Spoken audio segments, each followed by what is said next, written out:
মদ্যপান, ধূমপান এবং মাদক সেবন স্বাস্থ্যের পক্ষে ক্ষতিকারক। আমাদের এই গল্পের সমস্ত চরিত্র ও ঘটনাবলী কাল্পনিক। বাস্তবের সাথে কোনো রকম মিল থেকে থাকলে তা সম্পূর্ণ অনিচ্ছাকৃত ও কাকতালীয়।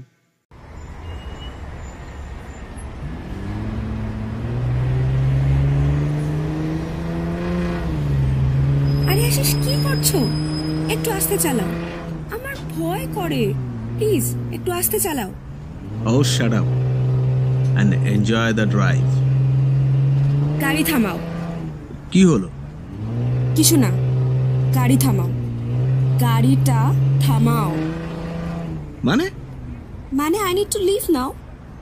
একটা জরুরি কাজ আছে। আরে আই এম সরি বাবা, আমি ওই মিন করে বলিনি। দেখো, সবে কাল গাড়িটা কিনলাম। আর কার জন্য কিনলাম বলো? শুধু তুমি একদিন গাড়িটার ছবি ম্যাগাজিনে দেখিয়ে বলেছিলে, baby I wish we on this কার। কালারটা পর্যন্ত তুমি চুজ করেছো। আর আজকে বেরিয়েই ঝামেলা। আরে একটু না হয় জোরে চালিয়েছি। আর এরকম হাই স্পিড স্পোর্টস কার কে আসতে চালায় শুনি? সো চিল না। হ্যাঁ, তার মানে তো এই না যে তুমি দামি গাড়ি কিনেছো বলে রাস্তাঘাটের লোককে উড়িয়ে দিয়ে চলবে। আরে ওড়াবো মানে? আজ পর্যন্ত কাকে উড়িয়েছি? আর এখনো পর্যন্ত কটা অ্যাক্সিডেন্ট করেছি বলো? হ্যাঁ, তুমি বোধহয় ভুলে যাচ্ছ এই গাড়ির স্টিয়ারিংটা কার হাতে। এই আশিস আহুজার নামে না এই গত 3 বছর ধরে বেঙ্গল স্ট্রিট র্যালি চ্যাম্পিয়নের টপ র্যাঙ্কগুলো ধরে গেছে। আরে বাবা, একটু চিল করো না প্লিজ। অ্যাটলিস্ট আজকের দিনটা তো এরকম করো না। ওকে, আই এম সরি। আসলে আমার ভয় করে। ওরম ভাবে জোরে চালিও না প্লিজ, ভয় করে। বাবা, এত মেজাজ! আমি তো জানতাম শুধু আশিস আহুজারই এরকম মেজাজ। তার গার্লফ্রেন্ডেরও এত মেজাজ? এখনই এরকম, আর 3 মাস পর আমার যে কি হবে তাই ভাবছি। কেন? 3 মাস পর কি তোমার ফাঁসি হতে চলেছে? বিয়ে করা মানে তো এক প্রকার ফাঁসিরই বরাবর, তার উপর এমন মেজাজ। চুপ করো। এতই যখন সমস্যা তো বিয়ে করো না। কে মাথার দিপে দিয়েছে? আবার মুড অফ? আরে ইয়ার কি মারছি। বাদ দাও সব কথা। আর এখন কি প্ল্যান তাই বলো। প্রথমে লাঞ্চ, তারপর মাল্টিপ্লেক্সে একটা মুভি, দেন আমাদের পছন্দের পাব, তারপর তোমার বাড়ি। ওকে? আরে কি করছো? উফ, ছাড়ো ছাড়ো বলছি, সামনে দেখো। আরে আরে আশিস,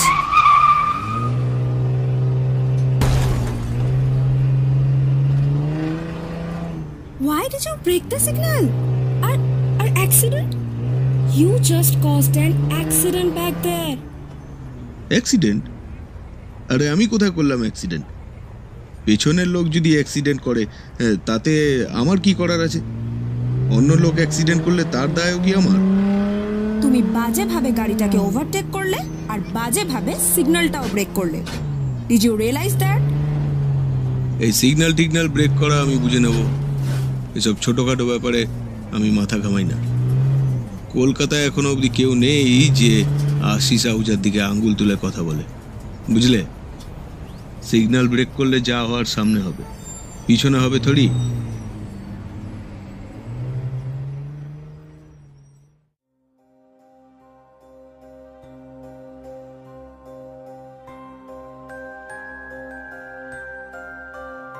এই ছিল গল্পের সূত্রপাত। এবার গল্প শুরু করতে হলে গল্পের মুখ্য চরিত্রটির ব্যাপারে সংক্ষেপে 2-4 কথা বলতেই হয়। আশিস আহুজা শ্রীকান্ত আহুজার ছোট ছেলে এবং আহুজা ইন্ডাস্ট্রির দ্বিতীয় অংশীদার। ছোটবেলা থেকেই সোনায় মোড়া তার জীবন। অর্থাভাব বা কষ্ট যে কাকে বলে, জীবনের নানান দুর্গম প্রতিকূলতার মধ্যে দিয়েও মানুষ কিভাবে যে জীবন ধারণ করে থাকে সেটা তার জানার ঊর্ধ্বে। তার সমাজটা শুধু অভিজাত বর্গের মানুষদেরকে ঘিরেই। তার জীবনযাত্রা নিয়ে বলতে গেলে এখন অনেক কিছুই বলতে হয়। শুধু সংক্ষেপে বলতে গেলে বলতে হয় প্রচণ্ড দাম্ভিক ও বেপরোয়া। টাকার জোরেই সে সব কিছু করে নিতে পারে বলে তার বিশ্বাস। কিছুটা উল্লেখ করলাম, বাকিটা না হয় আপনারাই বুঝে নেবেন।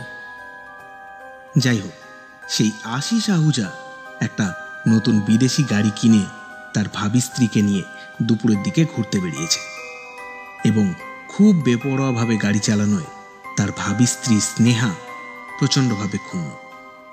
ইতিমধ্যে সে তার সাথে কথা বলতে বলতে একটা সিগন্যাল ব্রেক করেছে, কিন্তু এগুলো তার কাছে খুবই ছোটখাটো ব্যাপার। নমস্কার, সাসপেন্স অডিও স্টেশনে আপনাদের স্বাগত। আজকের গল্প an incident by an accident. শুনতে থাকুন।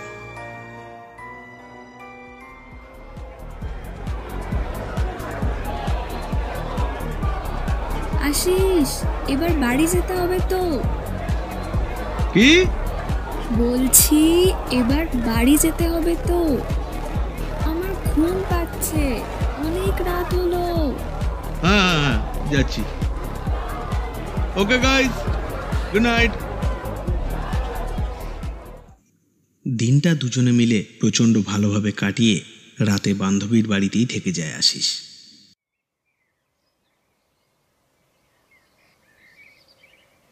Good morning sweetheart. পরের দিন একটু বেলা করেই ঘুম ভাঙল স্নেহার। ঘুম থেকে উঠে দেখল আশিস বেরোবে বলে তৈরি হচ্ছে। তুমি তো এখনই বেরোচ্ছ নাকি? ইয়াপ। আজ তো সানডে।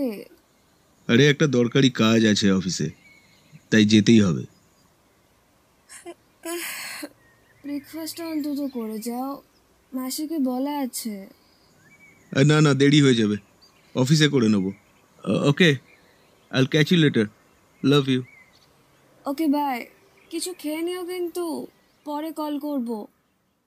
এই অবধি আশিসের লাইফটা বেশ ভালোই কাটছিল, কোনো সমস্যাই ছিল না তার জীবনে। আভিজাত্য জীবনের সাথে সাথে একজন ভালোবাসার মানুষ, ঠিক একজন মানুষ যা যা চায় তার জীবনে, বেসিক্যালি আ গোল্ডেন লাইফ। কিন্তু সে কি জানতো যে তার জীবনে এরকম এক। অফিসের উদ্দেশ্যে রাস্তায় বেরিয়ে এক সিগন্যালে গাড়িটা এসে দাঁড়ালো। ঠিক সেই সময় একজন তার গাড়িটার সামনে এসে উইন্ডো গ্লাসে নক করল। আশিস কাঁচ নামায়। আচ্ছা দাদা, নিউ আলিপুর যাওয়ার রাস্তাটা কোন দিকে বলতে পারেন? লোকটার আপাত মস্তক ভালো করে দেখে নিল আশিস। দেখতে শুনতে বেশ সাধারণ বলেই মনে হলো তার। পরনে একটা কালো ট্রাউজার, সাথে একটা হালকা গোলাপি শার্ট, গলায় মেরুন রঙের টাই, পায়ে মোটামুটি পালিশ করা একজোড়া কালো বুট, মাথার চুল বেশ পরিপাটি করে আছড়ানো, ঠোঁটের উপর সরু একখানি গোঁফ এবং কাঁধে ঝোলানো একটা চামড়ার ব্যাগ। গাড়ির জানালার সামনে ঝুঁকে খুব বিনয়ের সাথে বললেন কথাটা। সামনের সিগন্যালটা ছেড়ে পরের সিগন্যাল, ডান দিকে রাস্তাটা ঢুকে গেছে, সোজা এগিয়ে যাবেন, নিউ আলিপুর। লোকটি ধন্যবাদ বলার ভঙ্গিতে সামান্য মাথা নাড়ল।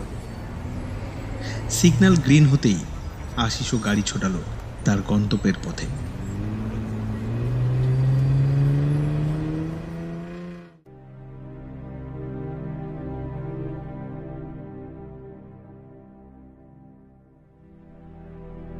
সেদিনের মতো সব কাজকর্ম মোটামুটি সেরে নিয়ে সন্ধ্যাবেলায় বাড়ির উদ্দেশ্যে রওনা হলো আশিস।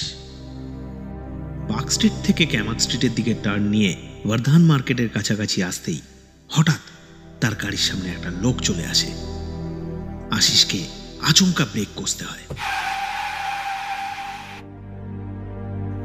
কোনো রকমে গাড়ি থামায় সে। তারপর গাড়ি থেকে বেরিয়ে লোকটির উদ্দেশ্যে রাগের মাথায় বলে ওঠে, এই ইউ ইডিয়েট নাকি? এইভাবে গাড়ির সামনে কেউ চলে আসে? এক্ষুনি তো উড়ে যেতে। পথচারী ধীরে ধীরে আশিসের দিকে ঘুরে তাকায়। লোকটাকে চেনা চেনা লাগছে যেন, কোথায় যেন। মনে মনে এই কথাই যেন সে ভাবে। সেই মুহূর্তে সামনে দাঁড়িয়ে থাকা মানুষটা আশিসের কথা উপেক্ষা করে মুখে বিশ্রী ধরনের এক হাসি নিয়ে বলল, বলছি লিটল রাসেল স্ট্রিটটা কোন দিকে পড়বে বলতে পারেন? আশিসের মনে পড়ে গেল, আরে এই লোকটাই তো সকালে আমাকে নিউ আলিপুরের রাস্তা জিজ্ঞেস করেছিল। আশিসের মনে কেমন যেন একটা সন্দেহ হলো। একই দিনে একই ব্যক্তির সাথে দুবার দেখা হওয়া, বিষয়টা কেমন যেন আশিসের ভালো ঠেকল না। আবার পর মুহূর্তেই এটা যে একটা কাকতালীয় ব্যাপারও হতে পারে এই ভেবে ভ্রুকুটি করে গম্ভীর স্বরে বলল, আপনি সকালে আমার গাড়ির সামনে এসে আমাকে নিউ আলিপুরের রাস্তা জিজ্ঞেস করছিলেন না? লোকটা হাসি হাসি মুখে বলল, আমি কি জানি, হয়তো করেছিলাম। আশিস আর কথা না বাড়িয়ে গাড়িতে উঠে গেল। লোকটা হন্তদন্ত হয়ে গাড়ির জানালার সামনে এসে জিজ্ঞাসা করলো, আরে দাদা, বললেন না তো লিটল রাসেল স্ট্রিটটা কোন দিকে পড়বে? আশিস বলল, রাস্তায় অনেক লোক আছে, আপনি তাদের জিজ্ঞেস করুন। আপনি কি আর লোক পান না, আমাকেই জিজ্ঞেস করতে হয়? এই বলে আশিস গাড়ি স্টার্ট দিয়ে দিল। যেতে যেতে একবার সাইড মিরারে তাকিয়ে দেখল যে লোকটা হাফ টার্ন অবস্থায় তখনও আশিসের গাড়ির দিকে হাসি হাসি মুখ নিয়ে তাকিয়ে আছে। আশিসের ব্যাপারটা খুব একটা সুবিধা মনে হয় না, কিন্তু বাড়িতে এসে পরিবারের সাথে বিভিন্ন কথাবার্তা ও ব্যবসার কথা নিয়ে মশগুল হয়ে যেতে এই ঘটনা তার মাথা থেকে বেরিয়ে গেল। আসলে এই সমস্ত ছোটখাটো ব্যাপারে আশিস কেন, আহুজা পরিবারের কেউই তেমন বিশেষ একটা আমল দেয় না। এই তল্লাটে কারোর তেমন বুকের পাটা নেই যে তাদের একটা রোম উচ্ছেদ করে। বিভিন্ন তাবর তাবর অ্যান্টি সোশ্যাল থেকে শুরু করে শহরের ডিআইজি ও পুলিশ কমিশনারের সঙ্গে পর্যন্ত তাদের ওঠা বসা। এছাড়াও পলিটিক্যাল দাদা দিদিরা তো আছেই, তাই সাধারণ ছোটখাটো ব্যাপারে মাথা না ঘামালেও চলবে। কিন্তু ঘটনাটা গুরুতর হলো তার পরের দিন থেকে।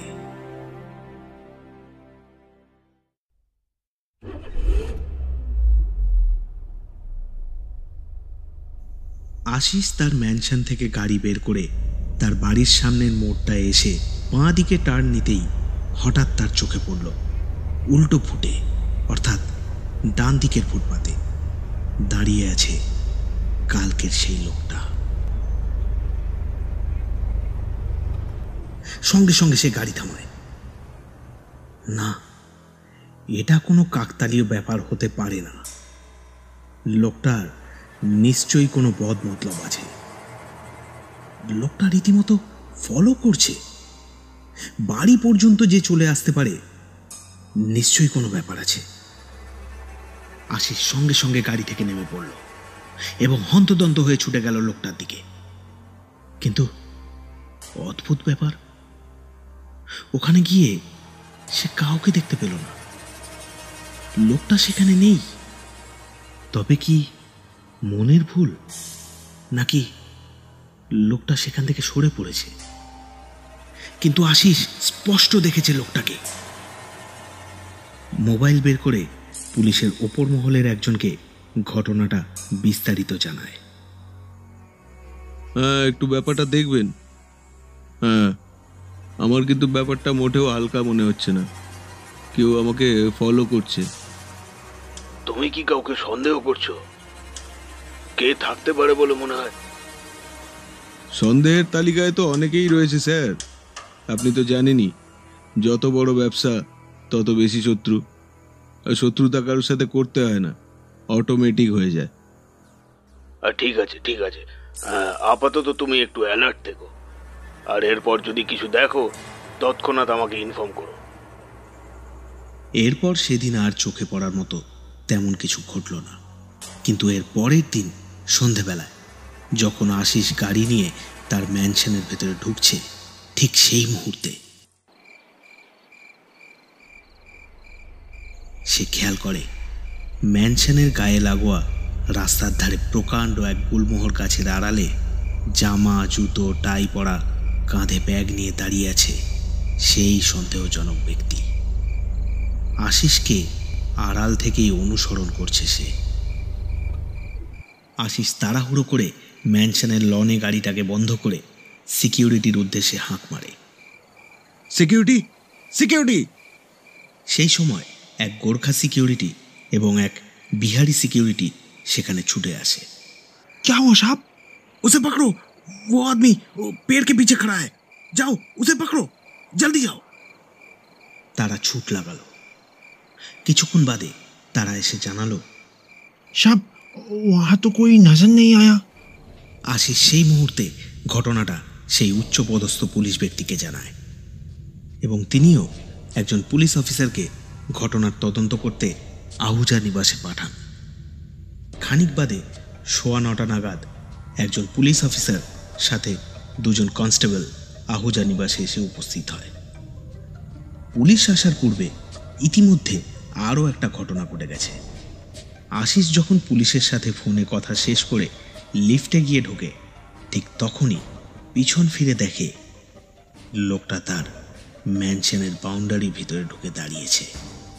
লিফটের গেট তখন ধীরে ধীরে বন্ধ হচ্ছে। আশিস গেটের পাল্লাটাকে থামিয়ে ছুটে এসে সিকিউরিটিকে বলে, আরে লোকটা ভেতরে ঢুকলো কি করে? ওকে ধরো, ক্যাচ হিম। क्या हुआ साहब? अरे यही है वो आदमी, पकड़ो पकड़ो उसे। कौन सा आदमी साहब? এই বলে গেটের দিকে তাকাতেই আশিস আবার হতবাক হয়ে গেল। লোকটা আবার উধাও। এই অল্প সময় কোথায় গেল লোকটা?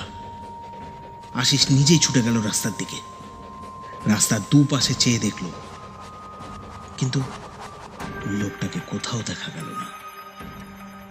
এইভাবে বিনা অনুমতিতে ভেতরে একজন লোক চলে আসায় সিকিউরিটিদের দাঁড় করিয়ে একটা তুলকালাম পরিবেশের সৃষ্টি হয়েছে।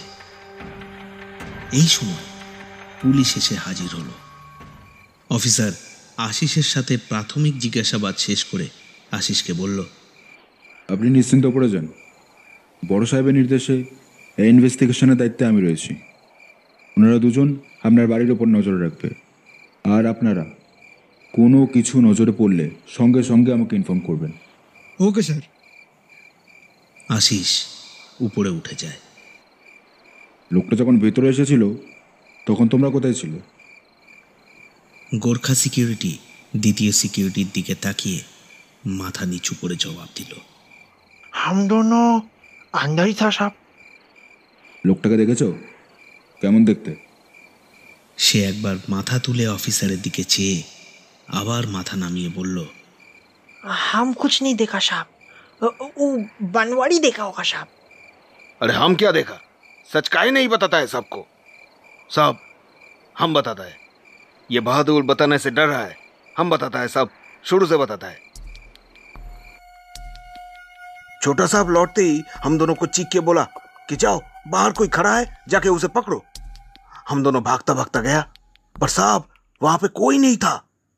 फिर कुछ देर बाद साहब लिफ्ट से दौड़ता हुआ आया, बोला गेट के अंदर कोई खड़ा है, जाओ उसे पकड़ो। लेकिन साहब हम दोनों ने देखा वहां पे कोई नहीं था। बजरंगबली कसम, पूछिए पूछिए बहादुर से। ए बता साहब को।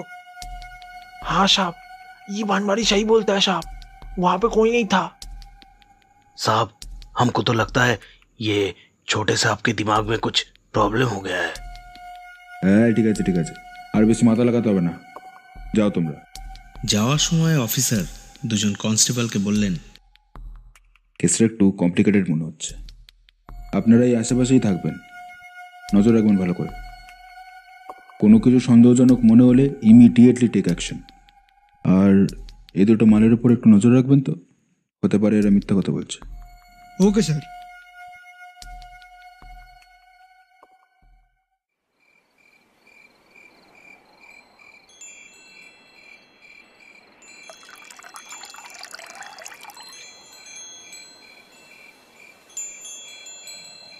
আশিস তার বেডরুমে হাতে 1 পেগ হুইস্কি নিয়ে পায়চারি করছিল।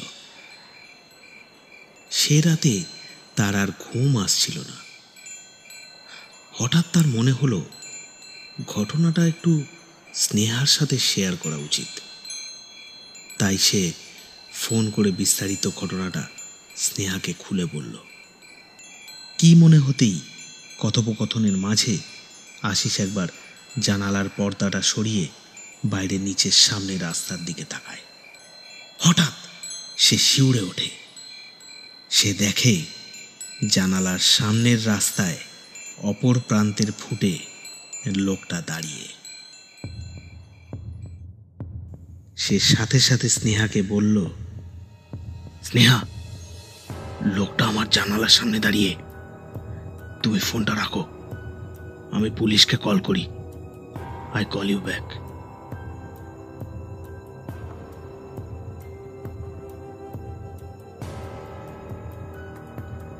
হ্যালো মিস্টার সেন, আরে লোকটা তো আমার বাড়ির সামনে দাঁড়িয়ে। হ্যাঁ হ্যাঁ, আরে আমার জানালার উল্টো দিকের ফুটপাতে দাঁড়িয়ে। আপনার লোক কোথায়? হোয়াট? দাঁড়ান দাঁড়ান দাঁড়ান, আপনি লাইনে থাকুন, আমি ওনাদের ফোনে নিচ্ছি। এই বলে অফিসার আশিসকে হোল্ডে রেখে কনস্টেবলকে কল লাগায়। মন্ডলবাবু, আপনারা কোথায়? কেন স্যার? আমরা তো ওনার বাড়ির সামনে এই রাস্তা দাঁড়িয়ে আছি। আরে লোকটা তো ওনার বাড়ির সামনে। হ্যাঁ হ্যাঁ, উনি ফোন করে তাই বললেন, তাড়াতাড়ি যাও। তৎক্ষণাৎ পুলিশ দল ছুটে আসে আহুজা নিবাসের সামনে। কিন্তু ফোনে থাকা পুলিশ অফিসারকে জানায়, স্যার, আমরা তো ওনার বাড়ির সামনে, কিন্তু এখানে তো কাউকে দেখতে পাচ্ছি না। কি? দাঁড়ান, ওনাকে কনফারেন্সে নিই। হ্যালো আশিসবাবু, বলছি লোকটা কি এখনো আপনার বাড়ির সামনে দাঁড়িয়ে আছে? হ্যাঁ হ্যাঁ, এখনো দাঁড়িয়ে আছে। কনস্টেবল বলল, কই, আমরা তো আপনার বাড়ির সামনে দাঁড়িয়ে আছি। আপনি কি আমাদের দেখতে পাচ্ছেন? এই বলে আশিস আবার জানালার দিকে তাকাতেই দেখল দুজন লোক সিভিল ড্রেসে ঘোরাঘুরি করছে। আরে হ্যাঁ হ্যাঁ, দেখতে পাচ্ছি, আপনার সামনে দেখুন। হ্যাঁ, কাঁধে ব্যাগ নিয়ে, ওই তো, হ্যাঁ আপনাদের সামনেই তো দাঁড়িয়ে আছে। স্যার, সামনে তো কাউকে দেখতে পাচ্ছি না। আরে কি যাতা বলছেন, আপনাদের ঠিক সামনে। হ্যাঁ, আপনাদের ঠিক সামনেই তো একটা লোক দাঁড়িয়ে আছে। না স্যার, এখানে কেউ নেই। আরে আপনার সামনে, সামনে তাকান, উপরে তাকান। এরপর আশিস সেই লোকটার উদ্দেশ্যে আঙ্গুল তুলে দেখায়। ওই যে দেখুন, ওই তো লোকটা দাঁড়িয়ে আছে। কিন্তু পুলিশ চেয়ে দেখে জায়গাটা সম্পূর্ণ খালি। স্যার, উনি যে জায়গাটা দেখাচ্ছেন ওখানে কেউ নেই, সম্পূর্ণ ফুটপাতটাই ফাঁকা। What nonsense! রাখুন ফোন, আপনাদের দ্বারা কিচ্ছু হবে না। এই বলার পর ফোন কেটে সে লোকটার দিকে ফিরে তাকায়। দেখে লোকটার মুখে একটা ম্লান হাসি। এত দূর থেকেও সেটা আশিসের চোখ এড়ায় না। সে দূর থেকেও স্পষ্ট দেখে লোকটা তার দিকে চেয়ে থেকে মিটিমিটি হাসছে, যেন সে এই পুরো ঘটনাটা উপভোগ করছে। আশিসের কি মাথা খারাপ হয়ে যাচ্ছে? ওর কি হ্যালুসিনেশন হচ্ছে? হাতের অসম্পূর্ণ হুইস্কির গ্লাসটা টেবিলের উপর রেখে দিল সে। ধীরে ধীরে বিছানায় গিয়ে মাথায় হাত দিয়ে বসে পড়ল। খানিক বাদে সে আবার স্নেহাকে কল লাগালো। স্নেহা, আমার কি সত্যি মাথা খারাপ হয়ে যাচ্ছে? সম্পূর্ণ ঘটনাটা শুনে স্নেহা বলল, বাবু, তুমি এত চিন্তা করো না। আমি একটা কথা বলি, আমার কথা শুনবে? তোমার হয়তো কাজের অনেক চাপ চলছে, চলো না আমরা একটা লম্বা ছুটি নিয়ে ঘুরে আসি। দেখো, তারপর সব ঠিক হয়ে যাবে।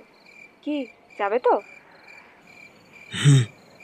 যাব যাব।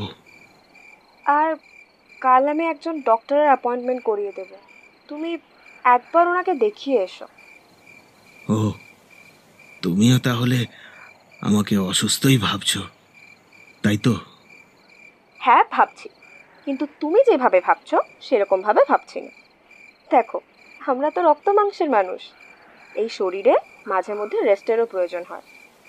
দেখো, ডক্টরও তাই বলবে, তাহলে দেখবে ঘুরতে গিয়ে তোমারও মন খুঁতখুত করবে না।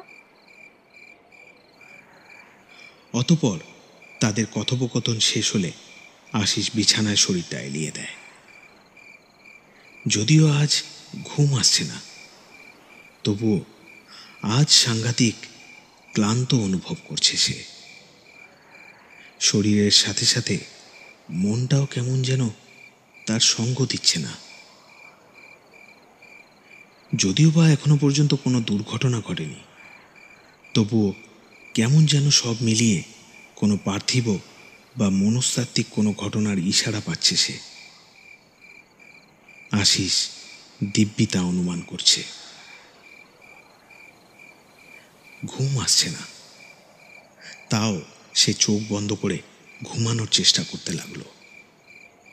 সবে ঘুমে তার চোখ দুটো জুড়িয়ে এসেছিল, সেই সময় তার মনে হলো এয়ার কন্ডিশনের টেম্পারেচার অনেক নেমে গেছে, বড্ড শীত করছে তার।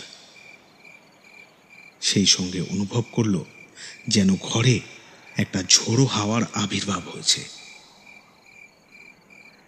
হঠাৎ আশিসের চটকা লাগা চোখ দুটো খুলে যায়। আশিস উঠে বসে। তারপর ঘরের ম্লান আলোতেও সে দেখল ঘরের এক কোণের দিকে কে যেন দাঁড়িয়ে তারই দিকে চেয়ে আছে। হ্যাঁ, কোনো ভুল নেই, সেই লোকটাই এখন ঘরের ভিতরে এসে দাঁড়িয়েছে, কিন্তু তার চেহারা আর আগের মতো নেই। সে কি ভয়ঙ্কর দৃশ্য! সেই দিকে চেয়ে দেখে আশিসের এয়ার কন্ডিশনওয়ালা ঘরেও দরদর করে ঘাম ছুটতে লাগলো।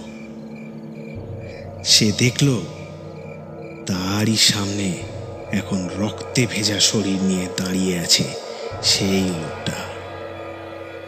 ডিম লাইটের ম্লান আলোতেও স্পষ্ট দেখতে পেল আশিস। কিন্তু লোকটা ঘরে ঢুকলো কি করে? দরজা তো ভেতর থেকে বন্ধ।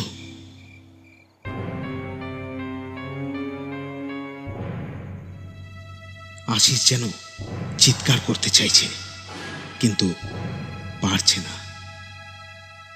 এবার সেই লোকটা ধীরে ধীরে আশিসের দিকে এগিয়ে আসতে লাগলো। কিছুটা এগিয়ে আসতেই আশিস পরিষ্কার দেখতে পেল লোকটার বাঁ দিকের অংশটা সম্পূর্ণ থ্যাতলানো, মাথার খুলির অর্ধেক অংশটা নেই, যেন ভারী কিছু দিয়ে সেই জায়গাটাকে আঘাত করা হয়েছে বা পিষে দেওয়া হয়েছে।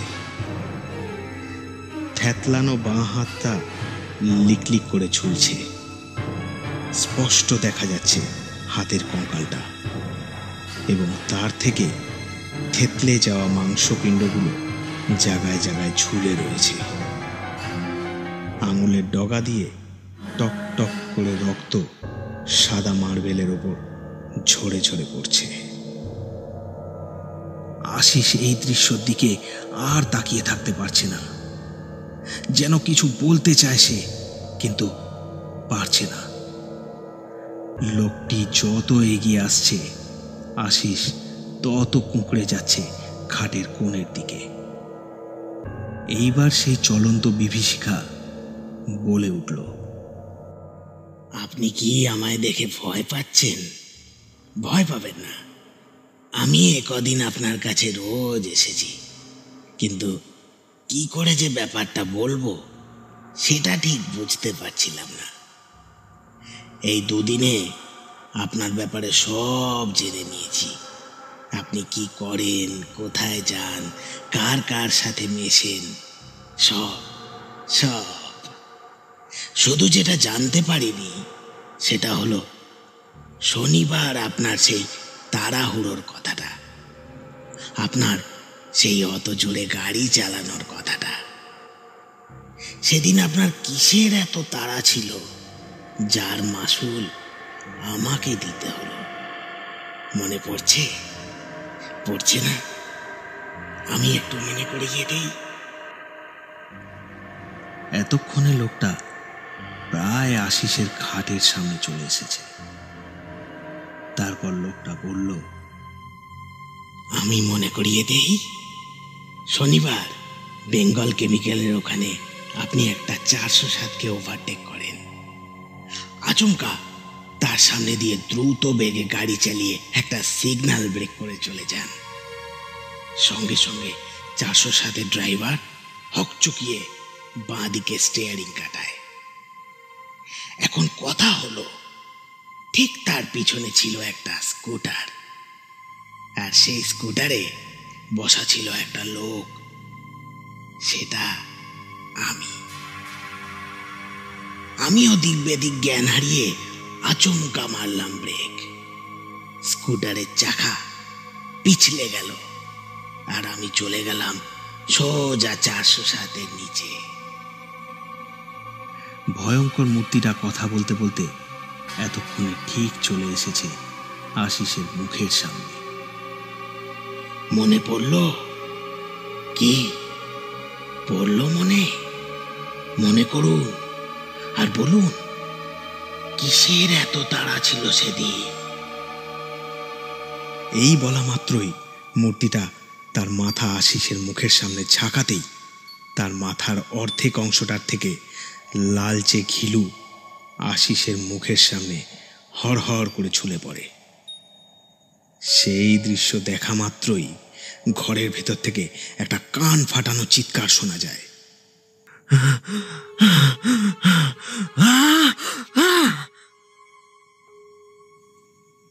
বাড়ির লোকজন সহ চাকর বাকর, সিকিউরিটি গার্ড, এমনকি বাইরের কর্মরত দুটো পুলিশ ছুটে আসে আশিসের ঘরের সামনে। দরজা ভিতর থেকে বন্ধ। বাইরের থেকে তারা ডাকতে থাকে দরজা খোলার জন্য। আশিস, দরজা খোল, সাবজি, আশিস, আশিস। কিন্তু ভিতর থেকে কোনো সাড়া শব্দ পাওয়া যায় না।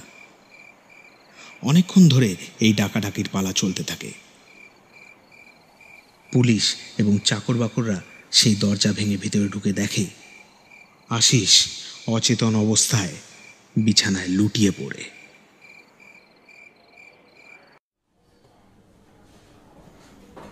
আশিসের জ্ঞান ফেরে পাক্কা 11 ঘন্টা পর। চোখ খুলে দেখল সে এখন হসপিটালে। সবাই জানতে চাইল তার কাছে যে কি এমন ঘটেছিল যার কারণে সে অজ্ঞান হয়ে গিয়েছিল। কিন্তু আশিস তাদের কোনো কথায় উত্তর দিল না, চুপ করে বসেছিল। গত রাতের ঘটনা মনে পড়লে তার নিজেরই এক দুঃস্বপ্নের মতো লাগছে।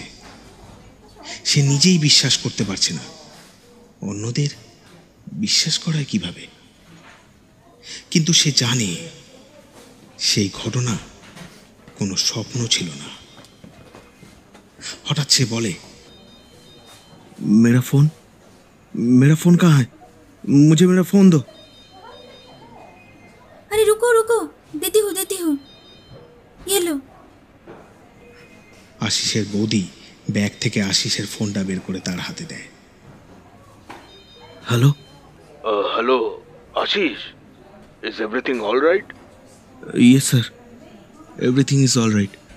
Sir, I need a favor. Could you please? Oh yeah, of course. Please. Sir, গত শনিবার দুপুরে বেঙ্গল কেমিক্যালের ওখানে কি কোনো অ্যাক্সিডেন্ট হয়েছিল? অ্যাক্সিডেন্ট? কেন বলো তো? না, মানে একজনের থেকে জানতে পারলাম। একটু জানাবেন প্লিজ। দাঁড়াও, আমি একটু খোঁজ নিয়ে জানাচ্ছি। খুব উপকার হয়। উচ্চপদস্থ পুলিশ কর্মী আশিসের কাছে এই প্লিজ, ফেভার এই ধরনের শব্দ শুনে একটু অবাক। তার কাছ থেকে এগুলো আশাই করা যায় না। অতঃপর খানিক বাদে পুলিশটি ফোন করে বলল, হ্যালো আশিস, হ্যাঁ একটা অ্যাক্সিডেন্ট হয়েছিল। শুনে আশিস স্থির হয়ে যায়। Hello hello Ashis, can you hear me? হ্যাঁ স্যার, শুনতে পাচ্ছি। আশিস, কিছু প্রবলেম হয়েছে নাকি? No sir, everything is fine. Sir, ভিকটিমের নাম ঠিকানাটা একটু দিতে পারেন? দরকার আছে। ডোন্ট ওয়ারি স্যার, ভয়ের কোনো ব্যাপার নেই, প্লিজ। ওকে, তুমি বলছো দিচ্ছি, যদিও নিয়ম নেই। देखो কোনো প্রবলেমে ফেলো না। আপনি নিশ্চিন্তে থাকুন স্যার। পুলিশের থেকে সেই ব্যক্তির নাম ঠিকানা পেয়ে আশিস সেখানে যায়। রাতে ওরকম দৃশ্য দেখার পর যে কোনো মানুষের ভয় লাগাটা খুবই স্বাভাবিক। আশিসেরও লাগছিল, কিন্তু তার চেয়েও বেশি হচ্ছিল বিবেকের দংশন। কেমন যেন একটা পরিবর্তন আসছে ওর মধ্যে।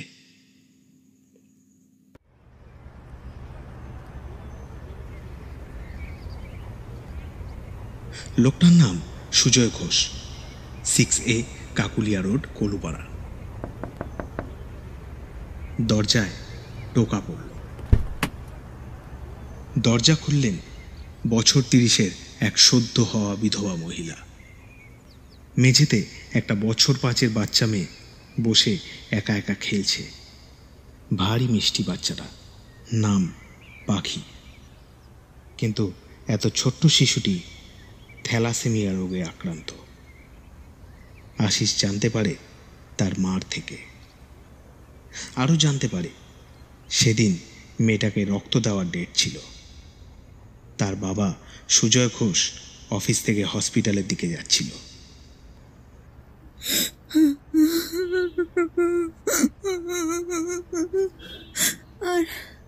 আর তারই মধ্যে এই ঘটনা ঘটে। আমি যে এখন কি করি, মেয়েটারই বা কি হবে, কিচ্ছু বুঝতে পারছি না। সংসারটা পুরো ভাসিয়ে দিলে ঠাকুর।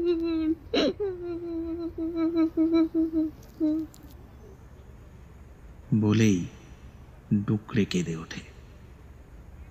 কিন্তু আপনাকে তো ঠিক চিনলাম না।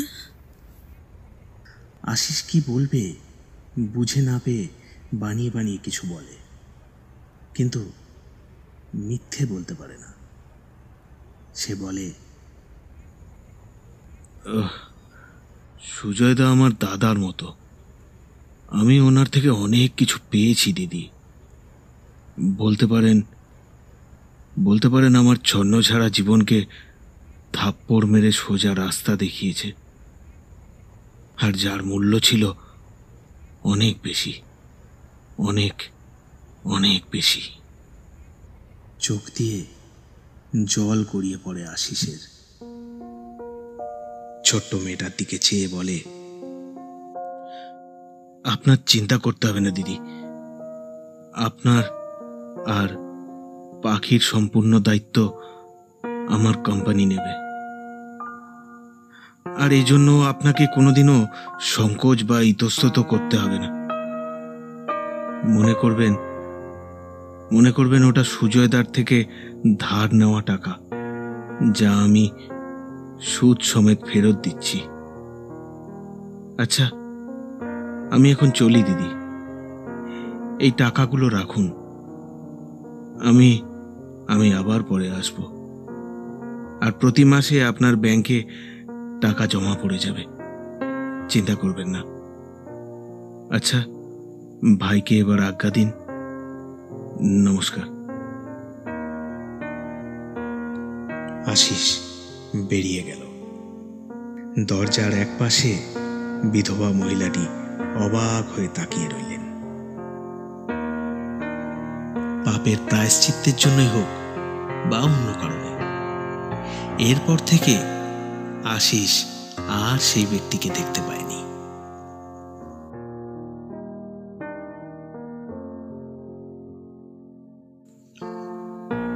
শুনছিলেন an incident by an accident.